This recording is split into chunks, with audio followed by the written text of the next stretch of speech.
Hello everyone, discuss कर लेते हैं कि 16 जून यानी आज हमने कैसे ट्रेड किया।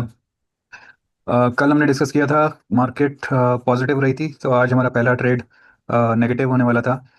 तो ये हमने डिस्कस कर लिया था कि अगर फ्लैट ओपनिंग होती है तो हमें एक ग्रीन कैंडल अगर दिखती है तो हम ब्रेकआउट्स होने देंगे। मल्टीपल ब्रेकआउट्स यहाँ पे आपको दिख रहे हैं। उसके बाद हमने ये डिस्कस किया था कि कहाँ से हमें एक सेलिंग मिल सकती है। तो कल का जो लास्ट स्विंग था इसका अगर हम फिब बनाते हैं तो यहाँ पे दो लेवल्स इंपॉर्टेंट होते हैं, जैसे हमने डिस्कस किया था 1272 और 1618। तो आप देखोगे 1272 पे कोई रेड कैंडल नहीं बनती, सीधा ग्रीन कैंडल से ब्रेकआउट देता हुआ मार्केट निकल जाता है। ठीक है, मैं फिर से एक बार फिर बना देता हूँ यहाँ पे फॉर क्लैरिटी। ये देखिए 1618 पे मार्केट एक रिजेक्शन लेता है। अगर आप ये देखोगे तो ये दोनों कैंडल जो थी इनमें कोई भी कैंडल ऐसी कैंडल नहीं थी, कोई मारुबोजू कैंडल नहीं थी, कोई बिग बॉडी कैंडल नहीं थी। और यहाँ पे आपको दिखता है तो फिर से एक रेड कैंडल्स बनती हैं, लेकिन इन दोनों में भी कोई मारुबोजू कैंडल या बिग बॉडी कैंडल नहीं थी। फर्स्ट कैंडल जो हमें एक बिग बॉडी कैंडल मिलती है ये यहाँ पे मिलती है, और यहाँ पे हमने अपना पहला ट्रेड बनाया। इस कैंडल के लो पे ट्रेड बनाया और यहाँ पे हाई पे हमने स्टॉप लॉस रखा। और जो टारगेट हमारा था वो ये स्विंग लो, जो पहला स्विंग लो होता है उसको टारगेट बनाते हैं। तो ये हमारा टारगेट था और ये जल्दी ही अचीव हो जाता है।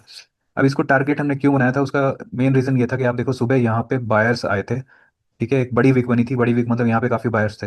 तो इन बायर्स का स्टॉप लॉस हंट करना था मार्केट को ऊपर जाने से पहले। ठीक है, अब यहाँ से मार्केट ऊपर जाती है तो यहाँ पे हम ना दूसरा ट्रेड हमने बनाया था। ये लेवल जब हिट हो जाता है तो हम एक ग्रीन कैंडल की वेट करते हैं जो कि इमीडिएटली हमें यहाँ पे मिल जाती है। ये देखो, ये एक कैंडल बनती है जो स्मॉल कैंडल है, और उसके बाद एक मारुबोजू कैंडल बनती है। तो इस मारुबोजू कैंडल पे हमने अपना सेकंड ट्रेड बनाया था और स्टॉप लॉस रखा था इस विक के नीचे। और टारगेट जो था हमारा ये वाला, जो स्विंग हाई बना था मॉर्निंग का, ये हमारा टारगेट था। और ये टारगेट भी हमें अचीव हो जाता है। ठीक है, तो ये दो ट्रेड थे। उसके बाद मैंने एक ट्रेड लिया था जिसके अंदर मेरा स्टॉप लॉस हिट हुआ, वो भी डिस्कस कर लेते हैं। तो उसके बाद क्या होता है, मार्केट ऊपर जाता है और हमने डिस्कस किया था कि ये जो एक हाई बना हुआ है यहाँ पे हमें एक ट्रेड मिल सकता है। तो अगर मैं यहाँ पे एक लाइन ड्रॉ करता हूँ, ये देखो।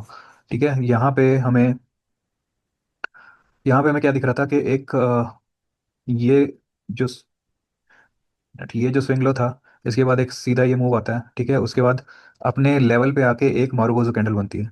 तो यहाँ पे हमने एक और शॉर्ट पोजीशन बनाई थी इस मारुबोजू कैंडल में, और उसका टारगेट जो हमने रखा था वो रखा था ये वाला स्विंग लो। ठीक है, ये वाला स्विंग लो। लेकिन मार्केट इस लो तक नहीं आया, हालांकि एक प्रॉफिट दिया, बट मैं इस लो का वेट कर रहा था और यहाँ पे मार्केट ऊपर जाके अपना स्टॉप लॉस यहाँ पे हिट कर देती है। इनफैक्ट ये स्टॉप लॉस तक नहीं गई थी, लेकिन काफ़ी देर तक ये साइडवेज रन की वजह से ऑप्शन में यहाँ पे प्रीमियम काफ़ी कम हो रहा था, इसलिए मैंने यहाँ पे स्टॉप लॉस ले लिया था। और इसके बाद मार्केट पूरे दिन एक साइडवेज मूव में रहती है, तो वहाँ हमने कोई ट्रेड नहीं लिया। तो दो अच्छे यहाँ पे हमें बड़े ट्रेड मिले थे। फर्स्ट ट्रेड जो कि ये हमने सेल का ट्रेड लिया था, और सेकंड ये जो था अगर आप देखोगे तो ये दोनों ट्रेड हमें 10:30 से पहले मिल गए थे। बेस्ट ट्रेड्स आपको 10:30 से पहले ही मिलेंगे, क्योंकि उस टाइम मार्केट में मोमेंटम होता है, वॉल्यूम होता है।